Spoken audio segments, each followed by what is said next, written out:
22 जून 2022 को रांची के Saint Xavier's college से कई स्टूडेंट एकेडमिक टूर के लिए गए हुए थे। हालांकि 28 जून को उनकी वापसी थी, लेकिन वापसी के दिन ही जो बस उन लोगों को छोड़ने आ रही थी गैंगटॉक के समीप ही दुर्घटनाग्रस्त हो गई थी और इसी दौरान कई जो स्टूडेंट्स बस में सवार थे उनकी भी हालतें गंभीर बताई जा रही थी। इस वक्त हमारे साथ मौजूद है राजधानी रांची के संत जेवियर्स कॉलेज के प्रिंसिपल फादर एन लकड़ा जी। इनसे बात करते हैं कि सर, आपने पिछले बार कहा था कि 6 बच्चे उसमें से गंभीर रूप से घायल है और जो 18 बच्चे बचे हुए हैं उन लोगों को थोड़ी मोड़ी चोटें आई है। अभी सर क्या कुछ अपडेट है? अभी लेटेस्ट जो है उसमें मात्र 8 जन हॉस्पिटलाइज्ड हैं। उनमें से 2 जन का थोड़ा सीरियस है, अनुपमा टोप्पो और निधि तिग्गा का। तो ये जो 8 जो है वे सब पूरे उनकी समुचित चिकित्सा की जा रही है और सिक्किम गवर्नमेंट से बार बार यही निर्देश दिया जा रहा है कि इनकी देखभाल अच्छी तरह से की जाए और डॉक्टर्स जितने भी हैं वहाँ वे सब मुस्तैदी से सब काम कर रहे हैं। सर, कहा जा रहा है कि जो 2 स्टूडेंट्स हैं वो रिस्पॉन्ड नहीं कर रहे हैं, क्या ये बात सच है? अभी का जो लेटेस्ट न्यूज है उसमें यही है कि जो 2 जन की बात हम लोग कह रहे थे वे सब अभी बातचीत भी कर सकते हैं, हर चीज़ ये सब कर पा रहे हैं। मामला यही है कि कुछ जख्म हो गया है, उसी का ट्रीटमेंट चल रहा है।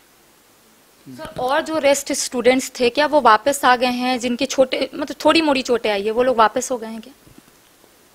हाँ, वहाँ जितने भी हॉस्पिटल में थे और छोटे मोटे चोट आई थी वे सब डिस्चार्ज कर दिए गए और आज यहाँ सेंट जेवियर्स कॉलेज के प्रांगण में या रांची 51 स्टूडेंट सब पहुँच गए। अच्छा, और उनके साथ 3 स्टाफ भी पहुँचे। अच्छा, मतलब 51 स्टूडेंट्स पहुँच गए हैं और जो लोग गंभीर रूप से घायल है वो सिर्फ अभी तक अस्पताल में है। वहाँ 8 बच्चे जो हैं वे सब हॉस्पिटलाइज्ड हैं और 8 जन की सेवा शुश्रूषा करने के लिए, उनका अटेंड करने के लिए 8 विद्यार्थी वहीं पर रह गए हैं। तो जो फादर यहाँ से गए थे उन लोगों के साथ एकेडमिक टूर में वो भी आ गए हैं? हाँ, वे भी आ गए हैं, लेकिन वहाँ पर कविता मैम जो है और यहाँ से जो टीचिंग फैकल्टी से 3 जन गए हुए हैं वे सब वहाँ पर हैं। अच्छा। और अभिभावक भी वहाँ पहुँचे हुए हैं, वे सब भी जो हॉस्पिटलाइज हैं उनकी सेवा के लिए वहाँ पर हैं। सर, जो बस चला रहे थे ड्राइवर, उनकी भी स्थिति नाजुक बताई जा रही है। हाँ, उनके बारे में भी मैंने पूछा, तब यही बतलाया गया कि उनका भी हाथ और पैर इसमें फ्रैक्चर हुआ है।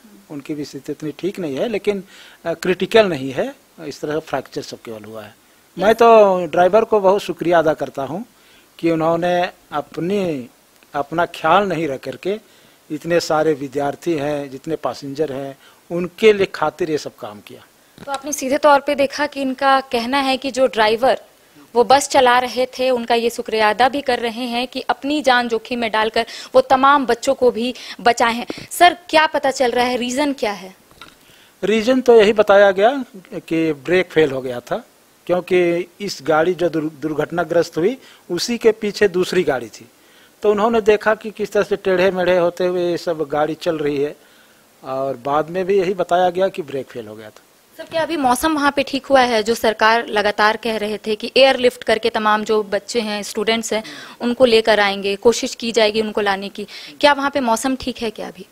अभी मौसम में सुधार हो रहा है। पहले जिस तरह का मौसम था 28 तारीख को वैसा नहीं है, अभी मौसम साफ हो रहा है। और मैं ये कहना चाहूँगा कि सिक्किम गवर्नमेंट ने जिस तरह से हेल्प किया है वो बहुत अच्छा रहा है। वहाँ के सीएम भी आ गए थे, वहाँ के एसपी, डीआईजी, ये सब। और मुझे आज फादर फ्लोरेंस बता रहे थे कि एसपी जो है वो रोज़ आते थे वहाँ का हाल चाल पूछने के लिए, रोज़ आते थे। और वहाँ के जितने भी डॉक्टर्स हैं और सरकारी अधिकारी हैं वे सब भी प्रायः आते ही रहते थे। सर, आपकी स्टूडेंट से बात हुई होगी, जाहिर सी बात है कि वो कॉलेज में आए हैं। कैसा वहाँ पे माहौल रहा और कितना मदद लोगों ने वहाँ पर किया? मैंने किसी स्टूडेंट से इतना व्यक्तिगत रूप से बातचीत नहीं की, क्योंकि वे सब यहाँ आकर के भी खो गए थे। लेकिन फादर फ्लोरेंस से मैंने बातचीत की, तब राज्य सरकार से बात हुई है क्या? हाँ, वहाँ सिक्किम में सरकार से बातचीत जिस तरह से हुई थी और यहाँ से सीएमओ ऑफिस झारखंड से हमारे माननीय हेमंत सोरेन जी ने जो ट्वीट किया था, टेलीफोनिक बातचीत हुई, इसके कारण भी वहाँ की सरकार जो रही बहुत सक्रिय रही और जो कुछ भी हॉस्पिटल या होटल सबका खर्च हुआ, और आज जब या कल वे सब गंटोक छोड़े वहाँ हॉस्पिटल से, तब उस सब का प्रबंध और यहाँ सिलीगुड़ी से रांची तक का बस, ये सब का खर्च जो है, जितना भी खर्च हुआ है 28 तारीख से, वो सबको सिक्किम गवर्नमेंट ने ही वहन किया है। तो आपने सुना कि हमारे साथ इस वक्त मौजूद थे राजधानी रांची के संत जेवियर्स कॉलेज के प्रिंसिपल। इनका सीधे तौर पे कहना है कि सारे बच्चे फिलहाल ठीक है और लगभग 51 स्टूडेंट रांची पहुंच चुके हैं और जो 8 स्टूडेंट फिलहाल गंभीर रूप से घायल है वो इस वक्त सिक्किम में ही है और लगातार सरकार जायजा ले रही है, जानकारियां उपलब्ध करा रही है कि आखिर तमाम जो स्टूडेंट्स वहां पर अभी भी मौजूद है उनकी स्थिति क्या बनी हुई है। कैमरा पर्सन कुणाल के साथ मैं करिश्मा सिन्हा, बाइस्कोप रांची।